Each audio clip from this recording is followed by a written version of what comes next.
Well, we start off this week with a story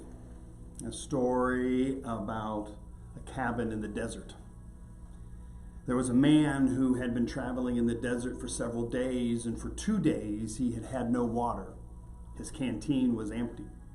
And he knew that he was approaching death. If he didn't find something to drink, he would soon die. And as he was traveling through the desert, he looked off in the distance and he saw what appeared to be some kind of cabin or house. But at first he thought it was a mirage. He thought it was just the heat getting to him. But as he got closer, he realized that it wasn't a mirage, that it actually was a structure. And so his pace picked up a little bit as he excitedly went towards this cabin. And as he got closer, he realized that this cabin was uninhabited. In fact, it hadn't been inhabited for a very long time, for it was dilapidated and broken down. But he figured, what did he have to lose? Maybe there was something inside that could help him. So he opened up the front door and he peered into a single room cabin that was covered in dirt and dust and age. It's been obvious that there had been no one in this cabin for a very long time. But still, hoping upon hope, he decided to look around. And as he's looking around this cabin with the light coming in through the front door that he had just opened up, he noticed in the corner was a well that was sticking up out of the floor. You know, the old kind of well that you have to pump in order to get water. And so he went over to the well and he grabbed the handle and he started pumping, and he was pumping and pumping and pumping and pumping, and nothing was happening. And in frustration, he sat down and leaned back against the well, fully believing that this would be the place that he would die. And as he was bemoaning his situation, with his head in his hands, he noticed that the sun was reflecting off of something in the opposite corner. And so he got up and he went over and he found underneath the dirt and the dust, he found a bottle of water. And it was corked. And on the note that was tied around the neck of the bottle, it said, "Do not drink. Use this bottle of water to prime the pump of the well. Then you will get all of the water that you could ever drink, and then fill this bottle back up and place it back in the corner." And so now this man was faced with a choice. He had a decision to make. He was holding in his hand salvation, for he could drink the bottle of water and it would save his life. Or he could take the bottle of water and pour it down the well. But what if the well was old and it was broken? What if the well had dried up years before? What if he would waste this water, this life-giving water? And as he thought about and contemplated this decision, he thought about many different things. He thought about the person who had left that note for him with that bottle of water. What must have their journey been like? He started to think about the future. If he did drink this bottle of water, how long would it be before he found another bottle of water? How far was the desert to get across? And so all of these things were going around in his head when he finally decided to take a leap of faith. And he uncorked the bottle, and he walked over to the well, and he poured the bottle of water down the well. And he began to pump the well as he had done before, but this time he noticed a different feeling. He noticed a different sound, and all of a sudden the handle started to get secure and snug and tight, and as he was pumping, he could tell that he was creating a pressure. And then all of a sudden, all of this cool running water came pouring out of the well, and he was able to drink his fill, and he was able to fill the bottle back up again. He was able to fill his canteen so he'd have something for the journey. And as he put the cork back on the bottle and he looked at the note that someone had left for him, he decided to add one sentence. And so he found his pencil in his backpack and he wrote down on the note, "Believe it, it works." And I tell that story at the beginning of this study because of the fact that we're taking a look at this concept today of choice and the power of choice. And when we think about the power of choice, we think about the demonstration of love that it shows. For if we give someone a choice, we show them the love and the honor and the respect of being able to make a choice. fully knowing that the choice that they make is powerful. For a relationship that we choose to be in is so much more powerful than a relationship we have to be in. A gift that we choose to give is so much more powerful than a gift that we have to give. And it's that same way in our relationship with God. God has given us a choice in life. God has given us the choice of saying yes or no to Him. And He loves us enough to allow us to walk away from Him. He loves us enough to allow us to drink the bottle and not pour it down the well to prime the pump. He loves us that much. And when you think about it, it is the ultimate sign of love when we have a choice like that. For if there is no choice, there is no power, there is no relationship. For the power, the relationship, the love, the grace is all about choice. And so that's what we're going to be taking a look at today as we take a look at Romans chapter 5, verses 15 through 17. And again, as a background of this, we understand that in this passage, we're going to be talking about Adam and Jesus. And Adam and Jesus both made decisions that affected all people. Adam made the decision to eat the fruit of the tree of the knowledge of good and evil. And because of that decision, all of us live in a sin-stained world. Jesus made the choice. He made the decision to come and dwell among us as one of us, to die on the cross for us, so that through His death and resurrection, we can receive salvation. Both men made a choice, and both choices affected all people. And so we're going to be talking today about the power of the choice. So let's take a look at Romans chapter 5, verses 15 through 17. But the gift is not like the trespass. For if the many died by the trespass of the one man, how much more did God's grace and the gift that came by the grace of the one man, Jesus Christ, overflow to the many? Nor can the gift of God be compared with the result of one man's sin. The judgment followed one sin and brought condemnation, but the gift followed many trespasses and brought justification. For if, by the trespass of the one man, death reigned through that one man, how much more will those who receive God's abundant provision of grace and of the gift of righteousness reign in life through the one man, Jesus Christ? Thanks be to God for the reading of this word. So again, as we've talked about before, we take little chunks of this letter because there's so much in here, but also too, we take little chunks of this letter because if this is the first time you have read this, or this is maybe the first time in a long time that you've read it, then you're going to notice and understand that it's kind of confusing. It doesn't really make sense. Yes, Paul is an eloquent writer, but also too, we have to understand that he is eloquent in a topic that's very deep. And so we've got to take the time to unpack it. We've got to take the time to try to put flesh on those bones. So we're going to go back and we're going to take a look at verse 15. We're going to take a look at all the verses one by one. So verse 15, but the gift is not like the trespass. For if the many died by the trespass of the one man, how much more did God's grace and the gift that came by the grace of the one man, Jesus Christ, overflow to the many? So the first thing we have to understand is we need to take a look at the gift. Now it says here, but the gift is not like the trespass. The trespass we don't really need to talk about. We understand the trespass. We understand this concept.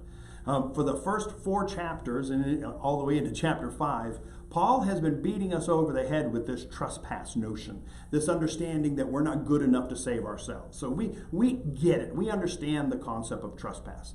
Now we need to understand the concept of the gift that Paul is talking about in this verse. So the gift is the decision that Jesus made to die on the cross for our sins. Many of us might say that the gift in verse 15 is the death and the resurrection. But when you think about it, the death and the resurrection were merely the carrying out of the decision that was made. When the decision was made that Jesus would come and die on the cross, then basically it was a done deal. The rest of it was just semantics, working through it. And when you think about it in your life, it's the exact same way.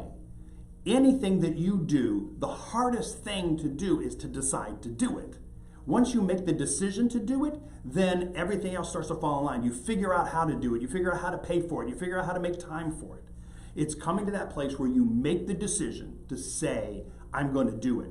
So when we have the reference to the gift in verse 15, the gift is not the resurrection, even though the resurrection is a gift. The gift that Paul is talking about is the decision that Jesus made.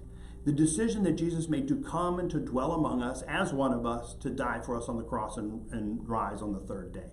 That's the gift, is the decision. That's why we were talking about this in this session, is that there's power in the decision. There's power in your decisions. There's power in my decisions.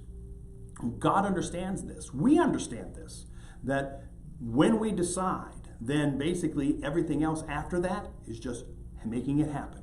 It's the decision that's really, really hard. Let's move on to verse 16. Verse 16, understanding that the gift is the decision that Jesus made to come and dwell among us. Nor can the gift of God be compared with the result of one man's sin. The judgment followed one sin and brought condemnation, but the gift followed many trespasses and brought justification. So we're going to take a look at this verse, and the first thing we're going to look at is this understanding that Adam introduced sin into a world that knew no sin. It is hard for us to fathom what it must have been like in the Garden of Eden before Adam and Eve ate of the tree of knowledge of good and evil. They spent their days with God. They spent their days not worrying about sickness or old age. They spent their days in health and peace. And this is hard for us to comprehend. In fact, many of us use those very descriptive terms as our understanding of heaven, of what heaven's going to be like. Well, before Adam and Eve ate the fruit of the tree of the knowledge of good and evil, there was no sin. Now, again, understand that sin is an action. Sin is missing the mark. Sin is anything that separates us from God. Now, as we're going to be talking about here in a minute, there was temptation, but there wasn't sin. The sin happened when they acted. Temptation is not our problem. Sin is the problem. Sin is the action, not the temptation to act. Temptation is not a sin. How do we know that temptation is not sin? Because if temptation was sin, then Jesus was a sinner. Because Jesus, after he was baptized in the River Jordan by John the Baptist, he was taken into the wilderness, and the devil met him there. And for 40 days, the devil tempted him.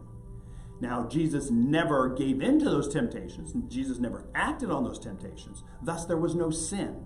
And this is something that's very important for all of us, that we must understand, that temptation's not our problem. Sin is our problem. So temptation will happen. Each and every single one of us are going to be tempted. In fact, we're tempted in many different ways. The things that tempt me probably aren't the same as the things that tempt you, and vice versa. Things that tempt you, you might share them with me, and I go, that's not a problem for me whatsoever. So the thing we have to understand is that temptation is not the sin. Temptation can lead to sin, but sin is the action. Sin is the actual carrying something out.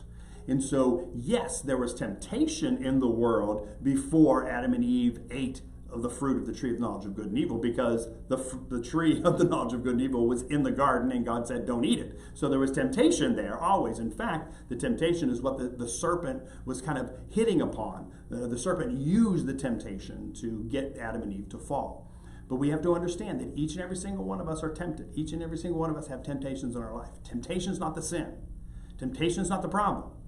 Sin is the problem. So what we do with the temptation, that's what's really important. And so it's important for us to understand as we look at this verse that the temptation piece has to be allowed. You and I will always be tempted by something. We will always have temptation in our life. The question is, what will we do with it?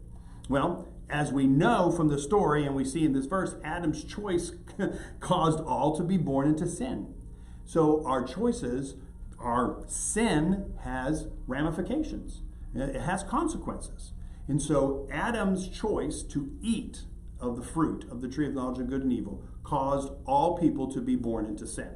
And so, yes, we can sit here right now and we can blame Adam for it, but let's remind ourselves, if it wasn't Adam, it would have been somebody else, because there is this understanding in us, because we're created in the image of God, that there's a temptation for us to be God. There's a temptation for us to be the center of the universe. There's a temptation for us to get, to do, to have anything that we want.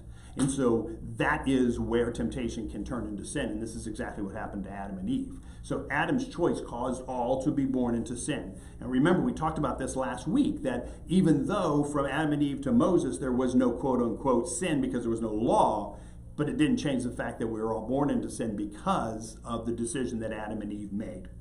Also, too, we understand that Jesus' choice gives us the ability to overcome our sin. So Adam made a choice in order for us to the consequences that we ended up living in sin.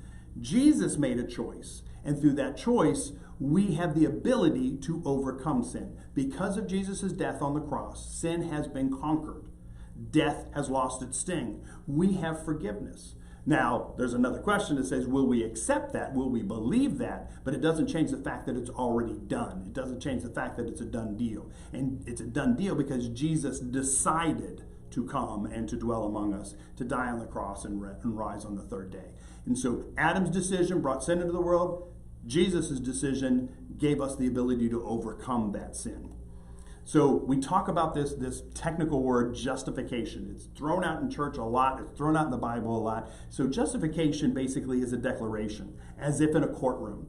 So justification means that the court makes a ruling that says your action was justified. You're on trial for murder, but your actions were justified because it was self-defense. You're on trial for this, but your actions are justified because of whatever other reason. And so this justification, it's important for us to understand that justification cannot come from ourselves. We cannot be justified. Someone else has to justify us. And so God has given us justification, not through ourselves, but through the decision that Jesus made, through the death and the resurrection of Jesus, that we've been justified. And so that justification is a declaration, as if in a courtroom. It's a declaration that God is saying, I find you innocent. God is saying you are righteous. God is saying you are saved. Not because of what we have done, but because of what Jesus has done. Also in this verse, we understand that none of us can be justified on our own. We must be justified from without. This is something that we have to embrace. We have to embrace the withoutness that is our existence. We are without the ability to save ourselves. We are without the ability to be good enough. We are without the ability to avoid all sin. And so this is just a reality of our creation. We can deny it, we can pretend it doesn't exist or it's not real, but it doesn't change the fact that it's the truth. That we must embrace our withoutness in order to embrace the justification that is ours in God. Because until we realize that we can't do it on our own, we'll never seek another source to have it done. And so if we think that we can do it ourselves, we will always continually try to do it ourselves. Again, the same sin that Adam and Eve fell into, the same temptation that they fell into in the Garden of Eden, we struggle with. And that is that we put ourselves in the center of the universe. That is that we desire to be God. We like that God title. We like that God role. The problem is that there is only one God, the position's already filled, and we don't qualify for it because we need to embrace our withoutness. And that's what he talks about in verse 16. So let's take a look at verse 17. Verse 17 goes on and says, For if by the trespass of the one man death reigned through that one man, how much more will those who receive God's abundant provision of grace and of the gift of righteousness reign in life through the one man, Jesus Christ? Again, the sentence is so long it's hard to even get through it without taking breaths where there is no punctuation. But we have to go back and we have to unpack it. The first thing that we're going to unpack in this verse is understanding that sin always brings death. 100%, the consequence of sin is death. We know that to be the case because every single human being that has ever lived has died. And so there hasn't been one human being that is still, was born hundreds of years ago and is still living today. It's just not going to happen because the consequence of sin is death. One, because God said it, and number two, because we experience it. Each and every single one of us are going to face death in our life. But the thing that we have to understand is thus it rules the life of every person. So if we understand that we're all going to die, if we understand that death is a consequence of sin, then we find ourselves in a position that we're having something that lorded over us. We become slaves to sin. We become slaves to death. And that is the very nature, that is the very aspect of our relationship with life that Jesus came into. He came into the world and died for us while we were still sinners, while we were still dying. And so this understanding is that you and I, whether we speak it or we don't speak it, death is always hanging out there. Death is always looming out there. And so there is a rule of life that death is there, and every person deals with it. And so the question is, how are we going to deal with it? Now, as a follower of Jesus, I know that one day my heart's going to stop beating and I'm going to stop breathing. I'm going to die in this physical body. But because of my faith in Jesus, I believe and I understand that that's not the end. That's just the turning of a page in a new chapter of my eternal existence as a creation of God. Now, if you do not have that kind of faith, if you do not have that kind of belief, then you believe that that day comes, when that day comes that your heart stops beating and you stop breathing, that's the end. You become food for worms at that time. So you need to get everything that you can get right now. Do you see the comparison? Death is always out there, and it's always a part of our lives. It's ruling over our lives in many ways. So what Jesus came to do is give us the freedom from that death. Death, where is thy sting? Because it's no longer powerful. It's just merely the next step. Yes, am I rushing out today to die? Of course not. Because I enjoy life. I love the people I get to live life with. I love the things I get to do in life. And so I'm not rushing out to die, but I do know because of my faith that when that day comes, it's just merely the turning the page to eternity in glory with God as one of his children. Now, if you don't have that faith, then you believe that this life is all there is, and that you've got to make the most of it now. And it's those two perspectives are going to definitely influence everything you do. And those two perspectives are perspectives on death. So sin always brings death, and thus it rules the life of every person. Now, I am ruled by death in my life, but I just understand it in a different way. You might be ruled by death in your life, but you understand it differently than I understand it. And again, it's important for us to get real with where we are. It's important for us to get real about what we think or what we understand about a concept like death. As we look forward, we understand that because of Jesus, death is now a choice. Again, we started off this conversation today about choice. We're going to end it today about choice. It's a choice. You and I get the ability to choose whether or not we are going to die. Because of Jesus, death is now a choice, just as it was in the beginning. So in the beginning, there was no death.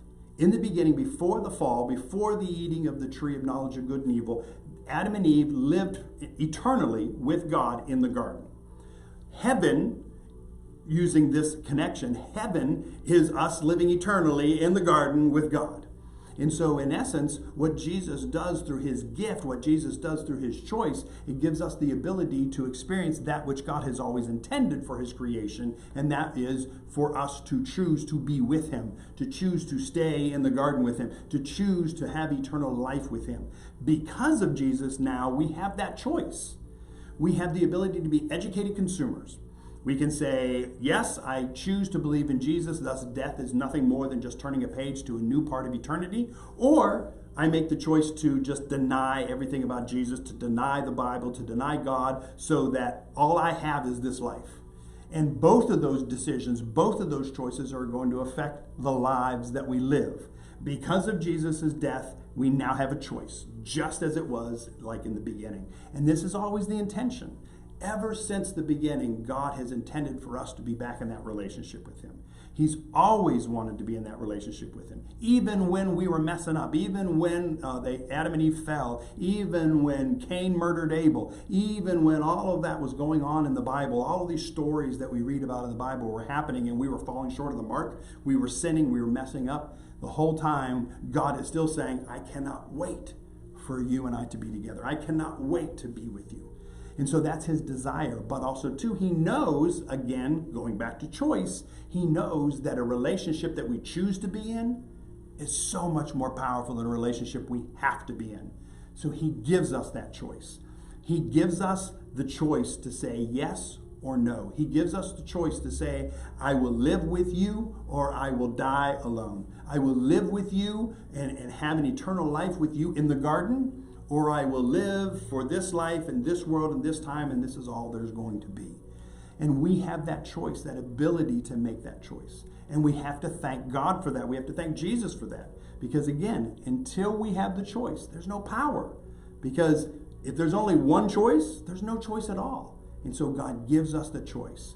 And he gives us the information and says, I hope you make a good decision. But in the end, it's your decision.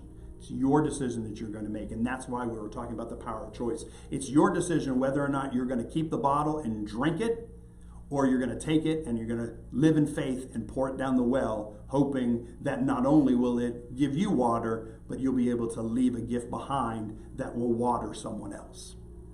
Now that's where we're going to leave off today. We're going to leave off here in verse 17.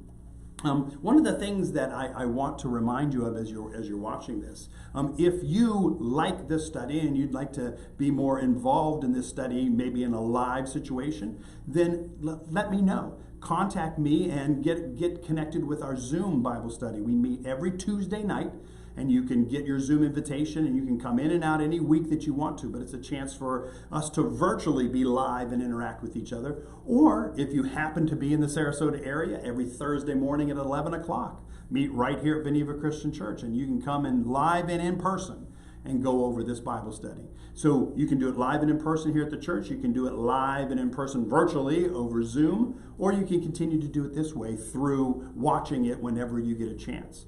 I just want to make sure that you have options. I want to make sure that you have a choice.